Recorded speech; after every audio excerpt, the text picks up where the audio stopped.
কিশোরগঞ্জের কুলিয়ারচর উপজেলার গোবরিয়া গ্রামের বাসিন্দা মোহাম্মদ কায়সার হামিদ ও তার স্ত্রী মোসাম্মদ রোকেয়া আক্তার দাম্পত্য জীবনের ৩০ বছর পর জীবনের একটি অপূর্ণ স্বপ্ন পূরণ করলেন। এক সময়কার অপূর্ণতা, মাধ্যমিক পরীক্ষায় পাশ না করার কষ্ট এবার তারা কাটিয়ে উঠেছেন।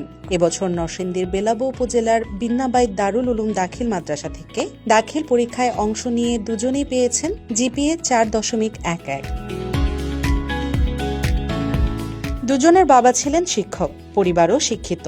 সন্তানরা সবাই নিয়মিত পড়াশোনা করছে, কিন্তু নিজেদের মাধ্যমিক পাশ না করার বিষয়টি কষ্ট দিত কায়সার হামিদ ও রোকেয়া আক্তারকে। বাইরে গেলে পড়াশোনার প্রসঙ্গে তারা লজ্জায় চুপ থাকতেন, কেউ কেউ ইচ্ছা করে খোঁচাও দিতেন। এসবই তাদের মধ্যে একসময় নতুন উদ্দীপনা যোগায়। কায়সার হামিদ বলেন, সমাজ থেকে আমরা অনেক কিছু পেয়েছি, শুধু পড়াশোনার জায়গায় একটা বড় শূন্যতা ছিল। তাই সিদ্ধান্ত নিই যেভাবেই হোক এবার এসএসসি পাশ করব। সেই অনুযায়ী ভর্তি হয়ে আমরা প্রস্তুতি নিই। রোকেয়া আক্তার বলেন, অল্প বয়সে বিয়ে, এরপর সংসার আর সন্তান, এসবের ভিড়ে পড়াশোনা আর হয়ে ওঠেনি। কিন্তু সেই না পারার কষ্ট দীর্ঘ সময় মনের মধ্যে জমা ছিল।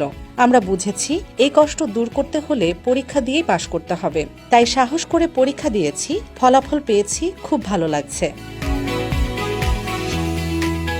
এই দম্পতির বিয়ের বয়স ৩০ বছর। ১৯৯৪ সালের ১৬ মার্চ তাদের বিয়ে হয়। কায়সারের বাড়ি কুলিয়ারচর উপজেলার গোবরিয়া গ্রামে, আর রোকেয়ার জন্ম কটিয়াদি উপজেলার দক্ষিণ লোহাজুরি গ্রামে।